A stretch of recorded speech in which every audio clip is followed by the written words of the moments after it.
ನಮಸ್ಕಾರ ಸ್ನೇಹಿತರೆ, one step to success ಚಾನಲ್ಗೆ ತಮ್ಮೆಲ್ಲರಿಗೆ ಸ್ವಾಗತ. ಸ್ನೇಹಿತರೆ, CTETಗೆ ಸಂಬಂಧಪಟ್ಟಂತೆ EVS ತರಗತಿಗಳು ಒನ್ ಸ್ಟೆಪ್ ಟು ಸಕ್ಸಸ್ ಚಾನಲಲ್ಲಿ ನಡೀತಾನೆ ಇದೆ ಸಕ್ಸಸ್ಫುಲ್ಲಾಗಿ. ಯಾರೆಲ್ಲ ಏನು ಈ ಹಿಂದಿನ ತರಗತಿಗಳನ್ನು ನೋಡಿಲ್ವೋ, ಚಾನಲ್ನ ಮೇನ್ ಒಂದು ಪ್ರೊಫೈಲ್ನ ಕ್ಲಿಕ್ ಮಾಡಿದ್ರೆ ಮೇನ್ ಲಿಸ್ಟ್ಗೆ ಹೋಗ್ತೀರಾ. ಅಲ್ಲಿ ಪ್ಲೇ ಲಿಸ್ಟ್ಗಳನ್ನು ಅಬ್ಸರ್ವ್ ಮಾಡಿದ್ರೆ ಎಲ್ಲ ಕ್ಲಾಸ್ಗಳನ್ನು ಒಂದೇ ಕಡೆಗೆ ಪ್ಲೇ ಲಿಸ್ಟಲ್ಲಿ ಮಾಡಿಟ್ಟಿದ್ದೀನಿ. ಅದರ ಉಪಯೋಗವನ್ನು ಪಡ್ಕೊಳ್ಳಿ.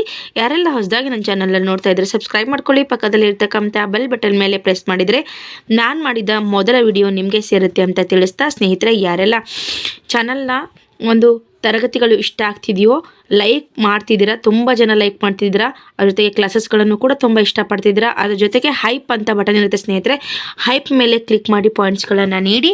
ಇದರಿಂದ ನನಗೆ ಇನ್ನೂ ಹೆಚ್ಚು ಹೆಚ್ಚು ತರಗತಿಗಳನ್ನು ತರಲಿಕ್ಕೆ ಸಹಾಯ ಆಗುತ್ತೆ ಅಂತ ತಿಳಿಸ್ತಾ, ಬನ್ನಿ ಇವತ್ತಿನ ತರಗತಿನ ಸ್ಟಾರ್ಟ್ ಮಾಡೋಣ. EVSನ 5th ಕ್ಲಾಸಿಗೆ ಆಗಿರುತ್ತೆ, 5ನೇ ತರಗತಿ ಆಗಿರುತ್ತೆ. ಸೊ ನಾವು ಈ ಹಿಂದೆ ಇಲ್ಲಿವರೆಗೂ ತರಗತಿಯನ್ನು ಏನು ಮಾಡಿದ್ದೀವಿ, ಸ್ಟಾಪ್ ಮಾಡಿದ್ವಿ. ಈಗ ಸೊ ಇನ್ನು Kerala you can see a many fruit tree, ಇಲ್ಲಿಗೆ ಮುಗಿಸಿದ್ವಿ ಅಲ್ವಾ. Coconut, banana, jack fruit, papaya, ಹೌದಾ, ಬ್ಯಾಟಲ್ ನಟ್ ಎಕ್ಸೆಟ್ರಾ ಅಂತ ಇಲ್ಲಿಗೆ ನಾವು ತರಗತಿಯಿಂದ ಹಿಂದೆ ಮುಗಿಸಿದ್ವಿ. ಸೊ ಕಂಟಿನ್ಯೂಸ್ ಆಗಿ ಈಗ ತರಗತಿನ ನೋಡ್ತಾ ಹೋಗೋಣ. ಯಾರಿಗೆಲ್ಲ ಈ PDF ಬೇಕಾಗಿದ್ದರೆ ಟೆಲಿಗ್ರಾಮ್ ಲಿಂಕನ್ನು ಡಿಸ್ಕ್ರಿಪ್ಷನ್ ಬಾಕ್ಸಲ್ಲಿ ನೀಡಿರ್ತೀನಿ, ಅಲ್ಲಿಂದ ಡೌನ್ಲೋಡ್ ಮಾಡ್ಕೊಳ್ಳಿ. ಲಿಂಕನ್ನು ಜಾಯ್ನ್ ಆಗಿ ಡೌನ್ಲೋಡ್ ಮಾಡ್ಕೊಳ್ಳಿ, ನೋಟ್ಸ್ನ ಯೂಸ್ ಆಗುತ್ತೆ. Okay, so the only tree which grow in a desert, date palms ಅಂತ ಇದು ಗೊತ್ತಿದೆ ಆಲ್ರೆಡಿ ನಿಮಗೆ. You can find a various spices in a Kerala like tejpatta, cardamom and black pepper. ಸ್ನೇಹಿತರೆ, ಈ ಒಂದು ನಾವು ರೈಸ್ ಮಾಡುವಾಗ ಬಳಸ್ತೀವಲ್ವ, ಸೊ ಮಸಾಲ ಪದಾರ್ಥಗಳು ಅಂತ ಹೇಳ್ಬೋದು. ಟೋಟಲ್ ಆಗಿ ಸ್ಪೈಸಿ ಅಂತ ಅಂದರೆ ಸೊ ಸ್ಪೆಷಲ್ಲಾಗಿ ಕೇರಳದಲ್ಲಿ ಸಿಗುತ್ತೆ ಎಲ್ಲ ಮಸಾಲ ಪದಾರ್ಥಗಳು. ಲವಂಗ ಆಗಿರ್ಬೋದು, ಏಲಕ್ಕಿ ಆಗಿರ್ಬೋದು, ಸೊ ಇದೆಲ್ಲ ಸಿಗ್ತಕ್ಕಂಥದ್ದು ಎಲ್ಲಿ ಅಂದರೆ ಕೇರಳ ಸ್ಪೆಷಾಲಿಟಿನೇ ಅದು. ಸೊ ಇದನ್ನು NCERT ಬುಕ್ಕಲ್ಲಿ ಮೆನ್ಷನ್ ಮಾಡಿದ್ದಾರೆ, ವೆರಿ ಇಂಪಾರ್ಟೆಂಟ್ ಆಗಿರುತ್ತೆ ನೋಡಿ. Next garam masala is a made of a small big cardamom clove. ಆಮೇಲೆ ನೋಡಿ ಕಮಿನ್ ಸೀಡ್ಸ್ ಅಂತ ಕೊಟ್ಟಿದ್ದಾರೆ.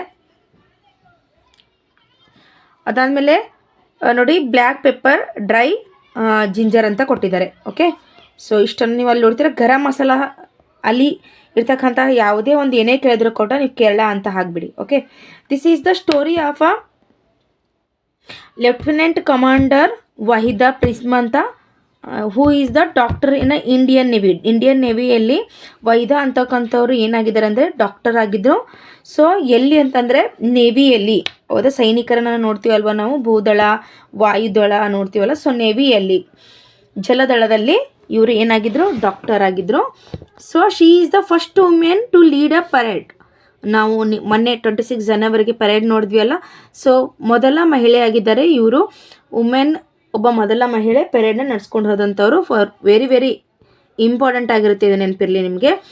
Waheeda Prism is from a Thanamandi, ನೋಡಿ ಥನ್ನಾಮುಂಡಿ ಅಂತ ಹೆಸರಿದೆ, ವಿಚ್ ಈಸ್ ಇನ್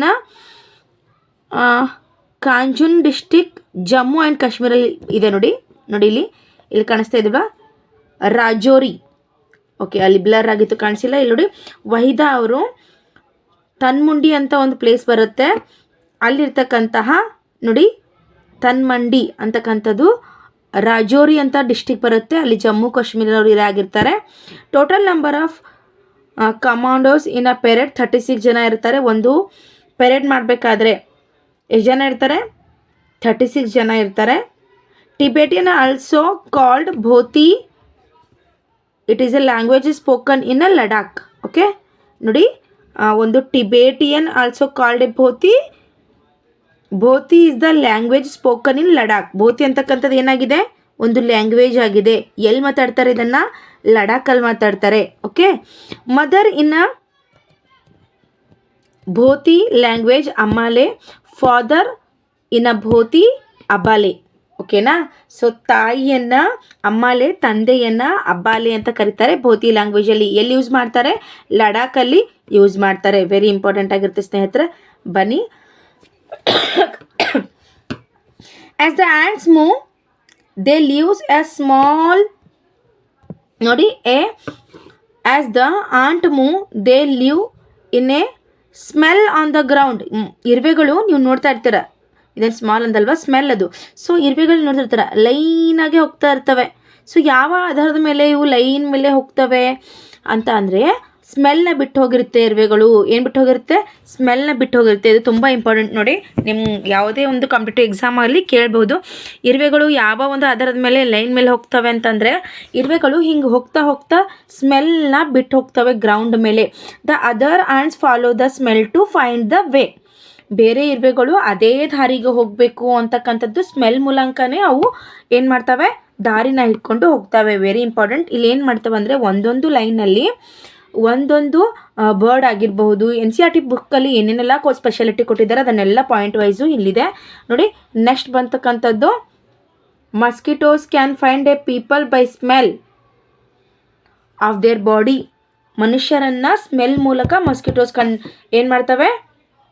ಕಂಡುಹಿಡಿತಾರೆ ಅಥವಾ ಗುರ್ತು ಹಿಡಿತವೆ. ಸ್ಮೆಲ್ ಮೂಲಕ ಗುರ್ತು ಹಿಡಿತವೆ mosquitoes. They also find them by the smell of the sole of their feet and the heat of their body. ನೋಡಿ, ಸ್ಮೆಲ್ ಜೊತೆಗೆ ಏನು ಹೀಟಿಂದ ಕೂಡ ಏನು ಫೈಂಡ್ ಔಟ್ ಮಾಡ್ತವೆ ಹ್ಯೂಮನ್ ಬೀಯಿಂಗ್ನ. ಓಕೆ, ಸೊ ನೆಕ್ಸ್ಟ್ ನೋಡಿ, dogs mark their urine own area on the road. ನೋಡಿ, dogs mark their own area on the road. ನೋಡಿ, ಡಾಗ್ಸು ತಮ್ಮ ಏರಿಯಾನ ಯಾವ ರೀತಿ ಏನು ಓನ್ ಅಂತಂದರೆ ತಮ್ಮ ಸ್ವತ್ತಕ್ಕೆ ಪಡಿಸ್ಕೋತೀವಿ ಅಥವಾ ಇದು ನಮ್ಮದು ಏರಿಯಾ. ನೋಡಿ, ನೀವು ಯಾವುದೋ ಒಂದು ಏರಿಯಾದಲ್ಲಿ ಯಾವುದಾದ್ರೂ ಒಂದು ಹೊಸ ನಾಯಿ ಬಂತು ಅಂದರೆ ಬೊಗಲಿಕ್ಕೆ ಸ್ಟಾರ್ಟ್ ಮಾಡ್ತವೆ.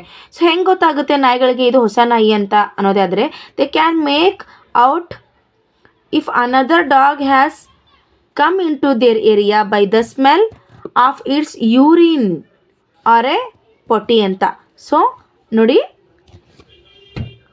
ಈ ಡಾಗ್ಸು ಏನು 1 ನಂಬರ್ 2 ನಂಬರ್ ಮಾಡ್ತಾವಲ್ವಾ. ಸೊ 1 ನಂಬರ್ 2 ನಂಬರಿಂದ ಬೇರೆ ನಾಯಿಗಳು ಏನಾದರೂ ತಮ್ಮ ಏರಿಯಾಗೆ ಬಂದರೆ ಗುರ್ತು ಹಿಡಿತವೆ. ಓಕೆ, ಸೊ ನೆಕ್ಸ್ಟ್ ಬನ್ನಿ. Most of the birds have their eyes on other side of the head and their ice can focus on 2 different things at a time. ನೋಡಿ, ಬರ್ಡ್ಸ್ ಇರ್ತಕ್ಕಂಥ ಒಂದು ಸ್ಪೆಷಾಲಿಟಿ ಏನು ಅಂತ ಅಂದರೆ ಬರ್ಡ್ಸ್ಗಳಿಗೆ ಏನು ನೋಡಿ, ಈಗ ನಿಮ್ಗೆ ಈ ಥರ ಎಕ್ಸ್ಪ್ಲೇನ್ ಮಾಡಿದ್ರೆ ಮಾತ್ರ ಅರ್ಥ ಆಗುತ್ತೆ. ಇದು ಬರ್ಡ್ಸ್ ಇರುತ್ತಲ್ಲ, ಈ ಕಡೆ ಸೈಡು ಆ ಕಡೆ ಸೈಡು ಇರುತ್ತೆ. ಸೊ ಮನುಷ್ಯರ ಥರ ಹಿಂಗೆ ನೇರವಾಗಿ ಕಣ್ಣುಗಳಿರೋದಿಲ್ಲ ಅಲ್ವಾ, ಹಿಂಗೆ ನೇರವಾಗಿ ಕಣ್ಣುಗಳಿರೋದಿಲ್ಲ ಮನುಷ್ಯನ ಥರ.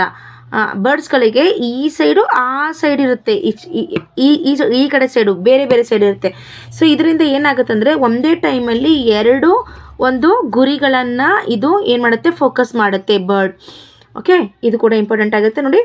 Next some birds like a kites, eagles, vulture can see a 4 times faster ನೋಡಿ, 4 times a far as we can. ನಾವು ಏನು ಈ ಎಷ್ಟು ಬರ್ಡ್ಸ್ ಇದೆಯಲ್ಲ, some birds like a kites ಆಗಿರ್ಬೋದು ನೋಡಿ, ಈಗಲ್, ವಲ್ಚರ್ ಕ್ಯಾನ್ ಸಿ ನಮಗಿಂತನೂ 4 ಪಟ್ಟು ಹೆಚ್ಚು ಒಂದು ಏನಂತ ಹೇಳ್ಬೋದು, ವೇಗವಾಗಿ ಅಂತಲ್ಲ, ತುಂಬ ದೂರವನ್ನು ನೋಡ್ಬೋದು ಪಕ್ಷಿಗಳು. ನಮಗಿಂತ 4 ಪಟ್ಟು ಹೆಚ್ಚು ದೂರದ ವಸ್ತುಗಳನ್ನು ಬರ್ಡ್ಸ್ಗಳು ನೋಡ್ತವೆ, ನಮಗಿಂತ 4 ಪಟ್ಟು ಹೆಚ್ಚು. ನೆನಪಿರಲಿ, ತುಂಬ ಒತ್ತಿ ಹೇಳ್ತಾ ಇದ್ದೀನಿ ನಿಮ್ಗೆ ಅರ್ಥ ಆಗಲಿ ಅಂತಲೇ. This birds can see things from the distance 8 meters that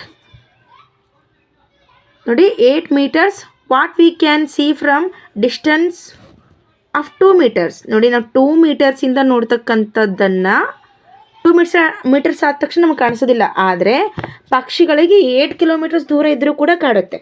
okay, this is the example. Animals cannot see as many colors as we can. It is believed that animals that are awake is the daytime can see some colors. ನೋಡಿ, ಪಕ್ಷಿಗಳಿಗೆ ನಮಗೆ ಕಾಣಿಸೋಷ್ಟು colours ಕಾಣೋದಿಲ್ಲ. Very important. Animals cannot see many colours ಅಂತ ಇದೆ ನೋಡಿ. Okay, as we can, it is believed that the animals that are awake in the daytime can see some colors. Okay, so next point ಗೆ ಹೋಗೋಣ. These animals that are awake at the night can see things only black and white colors. ನೋಡಿ, ಯಾವೆಲ್ಲ ಒಂದು ಪಕ್ಷಿಗಳು ನೈಟಲ್ಲಿ ಎಚ್ಚರ ಇರ್ತಾವಲ್ವ, ಅವಕ್ಕೆ 2 colours ಕಾಣುತ್ತೆ, ಅದು black and white. For example bat ಆಗಿರ್ಬೋದು, ಗೂಗೆ ಆಗಿರಬಹುದು, ಉಲ್ ಅಂತ ನಾವು ಕರಿತೀವಲ್ಲ. ಸೊ ಈ ಎರಡು ಪ್ರಾಣಿಗಳನ್ನು ಎಕ್ಸಾಂಪಲ್ ತೊಗೊಳ್ಳೋದೇ ಆದರೆ ಅವಕ್ಕೆ ಯಾವುದೇ ಕಲರ್ಸ್ ಕಾಣೋದಿಲ್ಲ. ಬ್ಲ್ಯಾಕ್ ಆ್ಯಂಡ್ ವೈಟ್ ಎರಡು ಕಲರ್ ಬಿಟ್ಟೆ ಬೇರೆ ಯಾವ ಕಲರು ಅಲ್ಲಿ ಕಾಣೋದಿಲ್ಲ ಅಂತಕ್ಕಂಥದ್ದು. ಓಕೆ, ನೋಡಿ ನೆಕ್ಸ್ಟ್ ಹೋಗೋಣ. Birds ears are small holes, okay, covered with the feathers. ಈ ನಿಮಗೆ ಪಕ್ಷಿಗಳಿಗೆ ಕಿವಿಗಳು ನೋಡಿದ್ದೀರಾ ನೀವು ಯಾವತ್ತಾದರೂ? ಇಲ್ಲ, ಪಕ್ಷಿಗಳಿಗೆ 2 ಹೋಲ್ ಇರುತ್ತೆ, ಕಿವಿಯ ರೂಪದಲ್ಲಿ 2 ಹೋಲ್ ಇರುತ್ತೆ. ಅದು ಫೆದರಿಂದ ಏನಾಗಿರುತ್ತೆ, ಕವರ್ಡ್ ಆಗಿರುತ್ತೆ. Snakes are deaf and they only feel vibration of the ground. ಹಾವುಗಳಿಗೆ ಏನಿರೋದಿಲ್ಲ ಅಂತಂದರೆ ಕಿವಿಗಳಿರೋದಿಲ್ಲ, ಅವು ಕಿವುಡಾಗಿರುತ್ತೆ. ಗ್ರೌಂಡ್ನ ವೈಬ್ರೇಷನಿಂದ ಯಾರಾದರೂ ಓಡಾಡ್ತಿದ್ರೆ ಅದನ್ನು ಅವು ತಿಳ್ಕೊತವೆ ಅಷ್ಟೇ. ಅರ್ಥ ಆಯ್ತಾ? ಸೊ ನಾವು ಇವಾಗ ನಮ್ಮ ಮನೇಲಿ ಹಾವು ಬಂದಿದೆ ಅಂತ ಅಂದ್ಕೊಳ್ಳಿ, ಅಥವಾ ಪಕ್ಕದ ಮನೇಲಿ ಹಾವು ಬಂದಿದೆ ಅಂತ ತಿಳ್ಕೊಳ್ಳಿ, ಅವು ನಮ್ಮನ್ನು ನೋಡಲಿಕ್ಕೆ ಆಗೋದಿಲ್ಲ, ಅವು ಕಣ್ಣು ಕುರುಡಿರ್ತವೆ. ನಮ್ಮ ಒಂದು ನಡಿಗೆಯಿಂದ ವೈಬ್ರೇಷನಿಂದ ಅವಕ್ಕೆ ಅರ್ಥ ಆಗುತ್ತೆ. ಸೊ ಈ ಕಡೆ ಬರ್ತಾ ಇದ್ದಾರೆ, ನನ್ನ ಹತ್ತಿರ ಬರ್ತಾ ಇದ್ದಾರೆ ಅಂತ ಗ್ರೌಂಡ್ನ ವೈಬ್ರೇಷನಿಂದ ಅವಕ್ಕೆ ಗೊತ್ತಾಗುತ್ತೆ ಸ್ನೇಹಿತರೆ. ಓಕೆ, ಸೊ ಬನ್ನಿ ನೆಕ್ಸ್ಟ್ ನೋಡೋಣ. ಸಮ್ ಬರ್ಡ್ಸ್, ಆಲ್ಮೋಸ್ಟ್ ನಿಮಗೆ ಬೇಗ ಮುಗಿಸ್ಬೇಕು ಅಂತ ಅಂದ್ಕೊಂಡಿದ್ದೀನಿ, ಯಾಕಂದರೆ ಟೈಮ್ ಇಲ್ಲ. ಸಮ್ ಎನಿಮಲ್ಸ್ ನೋಡಿ, ಸಮ್ ಬರ್ಡ್ಸ್ ಹೇಳ್ಬಿಟ್ಟೆ ನಾನು, ಸ್ನೇಕ್ ಮುಗಿತಲ್ವಾ. Some birds and animals have different sounds for different situations such as a danger or happiness. For example langur, tiger, leopard. ನೋಡಿ ಕೆಲವೊಂದು ಪ್ರಾಣಿಗಳು, ಪಕ್ಷಿಗಳನ್ನು ಏನಾದರೂ ಡೇಂಜರ್ಸ್ ಇದ್ದರೆ ಅವು ಡಿಫ್ರೆಂಟಾಗಿ ಸೌಂಡ್ ಮಾಡ್ತವೆ, ನಿಮಗೆಲ್ಲ ಗೊತ್ತಿದೆ. ಇವಾಗ ಭೂಕಂಪ ಅದು ಆಗೋದಿತ್ತಂದರೆ ಮೊದಲೇ ಎನಿಮಲ್ಸ್, ಡಾಗ್ಗಳಾಗಿರ್ಬೋದು, ದನ ಕರುಗಳಾಗಿರ್ಬೋದು, ಅವಕ್ಕೆ ಫಸ್ಟ್ ಗೊತ್ತಾಗುತ್ತೆ. ಅದರ ಬಿಹೇವಿಯರಲ್ಲಿ ಏನಾಗುತ್ತೆ ಅಂದರೆ ಚೇಂಜಸ್ ಆಗಿರುತ್ತೆ. ಸೊ ಆವಾಗ ನಮಗೆ ಗೊತ್ತಾಗುತ್ತೆ, ಸೊ ಏನೋ ಆಗೋದಿದೆ ಅಂತ ಗೊತ್ತಾಗುತ್ತೆ. ಫಸ್ಟ್ ಎನಿಮಲ್ಸ್ಗೆ ಇದು ಗೊತ್ತಾಗ್ತಕ್ಕಂಥದ್ದು. ಓಕೆ, ಸೊ ನೆಕ್ಸ್ಟ್ ನೋಡೋಣ ಸ್ನೇಹಿತರೆ. Some animals start behaving in a different way when the earthquake or storm is about to come. ಅದನ್ನೇ ಎಕ್ಸ್ಪ್ಲೇನ್ ಮಾಡಿ ಹೇಳಿದೆ ಈಗ. So people who live in a forest and can observe such behaviour of animals can come to know danger. So ಈ ರೀತಿಯ ಒಂದು behaviour ಇರುತ್ತಲ್ಲ ಎನಿಮಲ್ಸ್ದು, ಏನೋ ಒಂದು ಅರ್ಥಕ್ವಿಕ್ ಆಗ್ತಾ ಇದೆಯೋ ಅಥವಾ ಒಂದು ಸುಂಟರ್ ಗಾಳಿ ಬರ್ತಾ ಇದೆಯೋ ಈ ರೀತಿ ಗೊತ್ತಾಗುತ್ತೆ ಅಲ್ವಾ. ಆವಾಗ ಎನಿಮಲ್ಸ್ನ ಬಿಹೇವಿಯರ್ ಚೇಂಜ್ ಆಗುತ್ತೆ. ಆ ಬಿಹೇವಿಯರನ್ನು ಸರಿಯಾಗಿ ಬೇಗ ಯಾರು ತಿಳ್ಕೊತಾರೆ ಅಂತಂದರೆ ಫಾರೆಸ್ಟಲ್ಲಿ ಇರ್ತಕ್ಕಂತಹ ಪೀಪಲ್ ಜಾಸ್ತಿ ಬೇಗ ಅರ್ಥ ಮಾಡ್ಕೋತಾರೆ ಅಂತಕ್ಕಂಥದ್ದು. ಓಕೆ, ಬನ್ನಿ ನೆಕ್ಸ್ಟ್ ಏನಿದೆ ಅಂತ ನೋಡ್ತಾ ಹೋಗೋಣ ಸ್ನೇಹಿತರೆ. This is the best PDF of EVS for CTET. ಇದು ಬೆಸ್ಟ್ PDF ಆಗಿರುತ್ತೆ. ನಾನು ಆನ್ಲೈನಲ್ಲಿ ಡೌನ್ಲೋಡ್ ಮಾಡಿಕೊಂಡು ನಿಮಗೆ ಹೇಳ್ತಾ ಇದ್ದೀನಿ, ಯಾಕಂದರೆ PPT ಮಾಡೋಷ್ಟು ಸಮಯ ಇಲ್ಲ. ನಿಮಗೋಸ್ಕರ ಈ ತರಗತಿಗಳನ್ನು ಬೇಗ ಮುಗಿಸ್ತಾ ಇದ್ದೀನಿ. ಅದ್ರ ಜೊತೆ ಲೈಕ್ ಮಾಡ್ತಾ ಹೋಗಿ, ಹೈಪ್ ಮಾಡಿ, ಪಾಯಿಂಟ್ಸ್ ಕೊಡ್ತಾ ಹೋಗಿ ಸ್ನೇಹಿತರೆ. ಬನ್ನಿ ನೆಕ್ಸ್ಟ್ ಪಾಯಿಂಟ್ ಏನಿದೆ ಅಂತ ನೋಡೋಣ. ಇನ್ನು December 2024 few tribes that live in the forest of the Andaman island noticed the animals behaving in a different manner. So 2024 December ಮಂತಲ್ಲಿ ಅಲ್ಲಿರ್ತಕ್ಕಂಥ ಫಾರೆಸ್ಟ್ ಎಲ್ಲಿ, ಅಂಡಮಾನ್ ಐಸ್ಲ್ಯಾಂಡ್ ಏನಿದೆ ಅಲ್ಲಿರ್ತಕ್ಕಂಥ ಜನ ನೋಟಿಸ್ ಮಾಡ್ತಾರೆ. ಅಲ್ಲಿರ್ತಕ್ಕಂಥ ಅನಿಮಲ್ಸು ಡಿಫ್ರೆಂಟಾಗಿ ಏನು ಮಾಡ್ತಿರ್ತವೆ, ಬಿಹೇವ್ ಮಾಡ್ತಿರ್ತವೆ. ಸೊ ಅವರು ಗೆಸ್ ಮಾಡ್ತಾರೆ ಏನಂತ, ದೇ ಗೆಸ್ಡ್ ಸಮ್ ಡೇಂಜರ್. ಅವ್ರು ತಿಳ್ಕೊತಾರೆ ಏನೋ ಆಗೋದಿದೆ, ಅದಕ್ಕೆ ಅನಿಮಲ್ಸ್ ಎಲ್ಲ ಈ ಥರ ಬಿಹೇವ್ ಮಾಡ್ತಿದ್ದಾವೆ ಅಂತ. So they moved away to a safer part of the island. Soon after the islands were hit by the tsunami, but these people were saved. So ಎನಿಮಲ್ಸ್ನ ಬಿಹೇವಿಯರ್ನ ಜನ, ಅಲ್ಲಿ ಫಾರೆಸ್ಟಲ್ಲಿ ಇರ್ತಕ್ಕಂಥ ಜನ ಅರ್ಥ ಮಾಡಿಕೊಂಡು ಆ ಪ್ಲೇಸ್ನ ಬಿಟ್ಟು ಬೇರೆ ಪ್ಲೇಸ್ ಕಡೆಗೆ ಹೋಗ್ತಾರೆ. ಸ್ವಲ್ಪ ಸಮಯದಲ್ಲಿ ಅಲ್ಲೇನಾಗುತ್ತೆ ಅಂದರೆ ಸುನಾಮಿ ಬರುತ್ತೆ. ಸೊ ಓವರಾಲಾಗಿ ನೀವು ಏನು ತಿಳ್ಕೊಬೇಕು ಅಂತಂದರೆ, ಪ್ರಕೃತಿಯಲ್ಲಿ ಆಗ್ತಕ್ಕಂಥ ಬದಲಾವಣೆಗಳು ಮಾನವನಿಗಿಂತ ಪ್ರಾಣಿಗಳಿಗೆ ಬೇಗ ಅರ್ಥ ಆಗುತ್ತೆ. ಇದನ್ನು ನಾವು ಸಿಟಿಯಲ್ಲಿ ಇರ್ತಕ್ಕಂತಹ ಜನಗಳಿಗಿಂತನೂ ಐಲ್ಯಾಂಡಲ್ಲಿ ಇರೋದು ಟ್ರೈಬ್ಸ್ ಆಗಿರ್ಬೋದು ಅಥವಾ ಫಾರೆಸ್ಟಲ್ಲಿ ಇರ್ತಕ್ಕಂಥ ಜನಗಳಿಗೆ ಬೇಗ ಅರ್ಥ ಆಗುತ್ತೆ. ಓಕೆ, ಬನ್ನಿ ನೆಕ್ಸ್ಟ್ ಹೋಗೋಣ ಸ್ನೇಹಿತರೆ. ತರಗತಿ ಎಲ್ಲ ಇಷ್ಟ ಆಗ್ತಿದೆ ಅಂತ ಅಂದ್ಕೊಂಡಿದ್ದೀನಿ. ಬನ್ನಿ ಈಗ ಸ್ಲೂತ್ ಬಗ್ಗೆ ತಿಳ್ಕೊಳ್ಳೋಣ. ವೆರಿ ಇಂಪಾರ್ಟೆಂಟು, ತುಂಬ ಕ್ಯೂಟಾಗಿದೆ ನೋಡಿ, ಎಷ್ಟು ಚೆನ್ನಾಗಿದೆ ಇದು. ಸೊ ಕರಡಿ ಥರ ಇರ್ತಕ್ಕಂಥ ಒಂದು ಪ್ರಾಣಿ ಇದು. EVS ಬುಕ್ಕಲ್ಲಿ ಕೊಟ್ಟಿದ್ದಾರೆ, ನೋಡೋಣ ಏನಿದೆ ಇದ್ರ ಬಗ್ಗೆ ಅಂತ. It looks like a bear but is not. It is a sloth. It spend almost 17 very important ಸ್ನೇಹಿತರೆ. ಇದು ತುಂಬ ಸಲ ಪ್ರಶ್ನೆ ಕೇಳಿದ್ದಾರೆ. Spends almost 17 hours a day sleeping. ನೋಡಿ 17 ಅವರ್ಸ್ ಮಲ್ಕೊಳ್ಳುತ್ತಂತೆ, ನಮ್ಗಿಂತ ಡಬಲ್. ಓಕೆ, ನಮ್ಗಿಂತ ಡಬಲ್ ಮಲ್ಕೋತೆ. ನಾವು 6 ಅಥವಾ 5 ಗಂಟೆ ಮಲ್ಕೋತೀವಿ, ಅಥವಾ ಅಮ್ಮಮ್ಮ ಅಂದರೂ 8 ಗಂಟೆ ಮಲ್ಕೋತೀವಿ. ಬಟ್ ನೋಡಿ ಸ್ಲೂತ್ ಎಷ್ಟು ಗಂಟೆ ಮಲ್ಕೋತೆ? 17 ಅವರ್ಸ್ ಮಲ್ಕೊಳ್ಳುತ್ತೆ. Hanging inside upside down on a tree branch. ಇದು ವಿಶೇಷತೆ ಏನು ಅಂತಂದರೆ ಸ್ನೇಹಿತರೆ, ಇದು ಹ್ಯಾಂಗಿಂಗ್ ಅಂದರೆ ಜೋಗಿ ಬೀಳೋದಂತ ಅಂತೀವಲ್ವ. ಸೊ ನಮ್ಮ ಉತ್ತರ ಕರ್ನಾಟಕದ ಕಡೆಗೆ ಜೋಗಿ ಬೀಳೋದಂತ ಅಂತೀವಿ, ನೀವೇನಂತೀರ ನೋಡಿ. ಸೊ ಆ ರೀತಿ ಅದು ಹಿಡ್ಕೊಂಡು ಮಲಗುತ್ತೆ. The sloth eats a leaves of the same tree on which it lives. ಅದು ಯಾವ ಮರದ ಮೇಲೆ ಇರುತ್ತಲ್ವ ಅದೇ ಮರದ ಗಿಡಗಳ ಎಲೆಗಳನ್ನು ತಿನ್ನುತ್ತೆ. 17 ತಾಸು ಅದು ಮಲ್ಕೊಳ್ಳುತ್ತೆ. ಅದು ಹೆಂಗೆ ಮಲ್ಕುತ್ತೆ? Sleeping will hanging upside down on a tree branch. This is the speciality of the sloth. ನೆನಪಿರಲಿ, it is hardly needs anything else when it has eaten in of leaves from the tree it moves to the nearby the tree. ಯಾವಾಗ ಆ ಏನು tree ಇರುತ್ತಲ್ವ ಅದರಲ್ಲಿರ್ತಕ್ಕಂಥ ಎಲೆಗಳೆಲ್ಲ ಖಾಲಿ ಆದಮೇಲೆ ಅದರ ಹತ್ತಿರದಲ್ಲಿರ್ತಕ್ಕಂತಹ ಟ್ರೀಗೆ ಮತ್ತೆ ಅದು ಸ್ನೂತ್ ಹೋಗುತ್ತೆ. Sloth lives on only 40 years ಇದು ಬದುಕುತ್ತೆ. Okay, that time they move around only 8 trees. 8 ಟ್ರೀಸ್ಗಳ ಅಲ್ಲಿ ಅದೇನು ಮಾಡ್ಕೊತ್ತೆ? ಉಪಯೋಗ ಮಾಡ್ಕೊಳ್ಳುತ್ತೆ. 8 ಟ್ರೀಸ್ ಜೊತೆ ಅದು ಇರುತ್ತೆ. Once a week it comes down from the tree relief. ನೋಡಿ, ಏನೋ ಒಂದು ವೀಕಲ್ಲಿ, ಓಕೆನಾ, ಒನ್ಸ್ ಅ ವೀಕ್ ಅದು ಕೆಳಗಡೆ ಆ ಒಂದು ಮರದಿಂದ ಕೆಳಗಡೆ ಬರುತ್ತೆ. ನೋಡಿ, ವೆರಿ ಇಂಪಾರ್ಟೆಂಟ್. ಸ್ಲೂತ್ ಬಗ್ಗೆ ಇನ್ನೊಂದು ಸಲ ಹೇಳ್ಕೊಡ್ತೀನಿ ನಿಮಗೆ. 17 ಅವರ್ಸ್ ಮಲಗುತ್ತೆ. ಗಿಡದ ಒಂದು ಏನು ಬ್ರಾಂಚಸ್ ಇರುತ್ತಲ್ಲ ಅದಕ್ಕೆ ಅದು ಹ್ಯಾಂಗಿಂಗ್ ಮಾಡ್ಕೊಂಡು ಮಲ್ಕೊಳ್ಳುತ್ತೆ, ಅಪ್ಪಿಂದ ಡೌನ್ ಆಗಿ. ಓಕೆ, ಅಪ್ಪಿಂದ ಡೌನ್ ಆಗಿ ಮಲ್ಕೊಳ್ಳುತ್ತೆ. Very important. ಇದಾದಮೇಲೆ ಒಂದು ಏನು ಅಂತಂದರೆ, ಯಾವ ಮರದಲ್ಲಿ ಅದು ಲೀವ್ ಆಗುತ್ತೋ ಅಲ್ಲಿರ್ತಕ್ಕಂಥ ಎಲೆಗಳ ಮುಗಿದಾದ್ಮೇಲೆ ಬೇರೆ ಒಂದು ಗಿಡಕ್ಕೆ ಅದು ಹೋಗಿ ಬದುಕಲು ಸ್ಟಾರ್ಟ್ ಮಾಡುತ್ತೆ. ವಾರದಲ್ಲಿ 1 ಸಲ ಮಾತ್ರ ಆ ಒಂದು ಗಿಡದಿಂದ ಕೆಳಗಡೆ ಬಂದು ಅದು ಸ್ವಲ್ಪ ರಿಲೀವ್ ಆಗಿರುತ್ತೆ.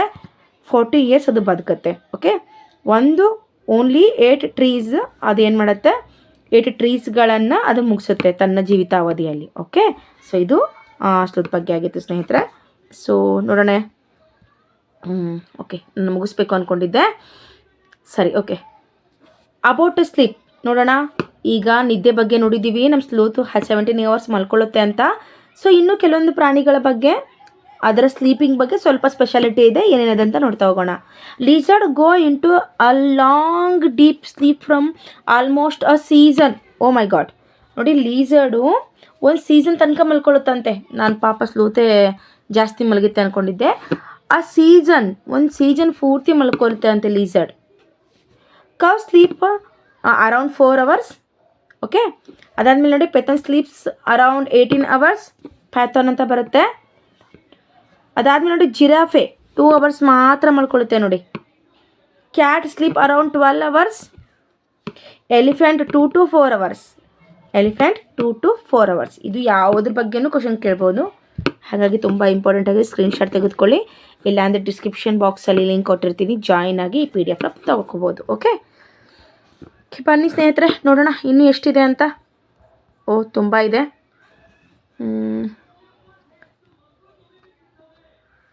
ಓಕೆ, ಎಲ್ಲಿ ಸ್ಟಾಪ್ ಮಾಡಿದ್ವಿ?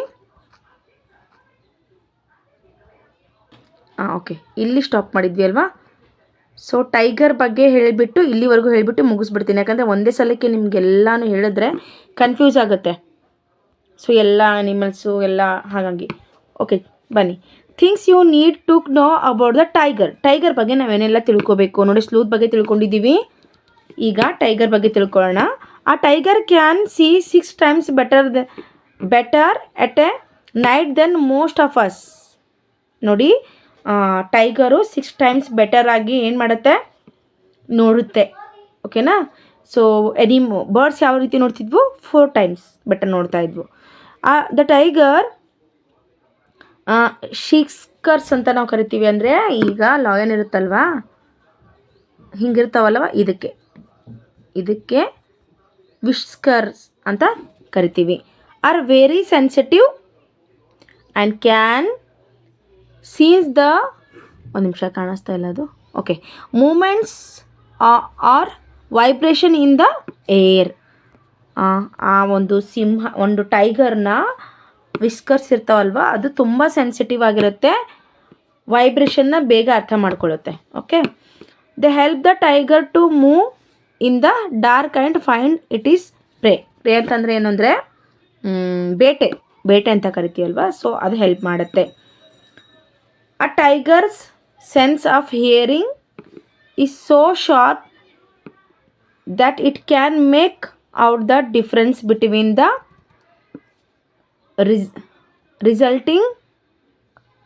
rustling of leaves and sound of an animal moving on the grass. ನೋಡಿ ಟೈಗರ್ ಏನು ಹಿಯರಿಂಗ್ ಮಾಡುತ್ತಲ್ವ ಅದ್ರ ಇಯರ್ ಎಷ್ಟು ಶಾರ್ಪ್ ಆಗಿರುತ್ತೆ ಅಂದರೆ ಯಾವುದೋ ಒಂದು ಆ್ಯನಿಮಲ್ಲು ರಸ್ಟ್ಲಿಂಗ್ ಅಂತ ಅಂದರೆ ನೋಡಿ ಇಲ್ಲಿ ರಸ್ಟ್ಲಿಂಗ್ ಅಂತ ಕೊಟ್ಟಿದ್ದಾರೆ. Between the rustling of a leaves ಅಂತಂದರೆ ಯಾವುದೋ ಆ್ಯನಿಮಲ್ಸು ಈ ಥರ ಹೋಗ್ತಾ ಇದ್ದರೆ ಅದ್ರ ಸೌಂಡು ಅದರ ಮೂವಿಂಗು ಆ ಗ್ರಾಸ್ನಲ್ಲಿ ಇರ್ತಕ್ಕಂತಹ ಒಂದು ಸೌಂಡ್ ಇರುತ್ತಲ್ಲ ಅದು ಬೇಗ ಅರ್ಥ ಮಾಡ್ಕೊಳ್ಳುತ್ತೆ, ಹಾಗಾಗಿನೇ ಕರೆಕ್ಟಾಗಿ ಕ್ಯಾಚ್ ಮಾಡುತ್ತೆ ಅದು. The ears of the tiger can move in a different directions and it helps to catch him the sound from all around. ನೋಡಿ ತುಂಬಾ ಶಾರ್ಪ್ ಆಗುತ್ತೆ ಟೈಗರ್ನ ಒಂದು ಇಯರ್ಸ್, ಡಿಫ್ರೆಂಟ್ ಡೈರೆಕ್ಷನಲ್ಲಿ ಅದು ಸೌಂಡನ್ನ ಏನು ಮಾಡುತ್ತೆ ಕ್ಯಾಚ್ ಮಾಡ್ಕೊಳ್ಳುತ್ತೆ. Okay, tiger make a different sounds from different purposes. When it is angry, when it call out a tigress. ನೋಡಿ ಏನು ಟೈಗರ್ ಧ್ವನಿ ಮಾಡುತ್ತಲ್ವ, ಸೊ ಅದು ಸ್ಯಾಡ್ ಇದ್ದಾಗ ಒಂಥರ ಬೇರೆ ಥರ ಧ್ವನಿ ಮಾಡುತ್ತೆ, ತುಂಬ ಕೋಪದಲ್ಲಿದ್ದಾಗ ತುಂಬ ಬೇರೆ ಧ್ವನಿ ಮಾಡುತ್ತೆ, ಮತ್ತು ತನ್ನ ಟೈಗರಸ್ನ ಅಂದರೆ ತನ್ನ ಒಂದು ಹೆಣ್ಣು ಒಂದು ಹುಲಿನ ಕರಿಬೇಕಾದ್ರೆ ಬೇರೆ ಥರನೇ ಸೌಂಡ್ ಮಾಡುತ್ತೆ. Okay, it can also roar or a snarl. It roar can be heard up to 3 kilometres away.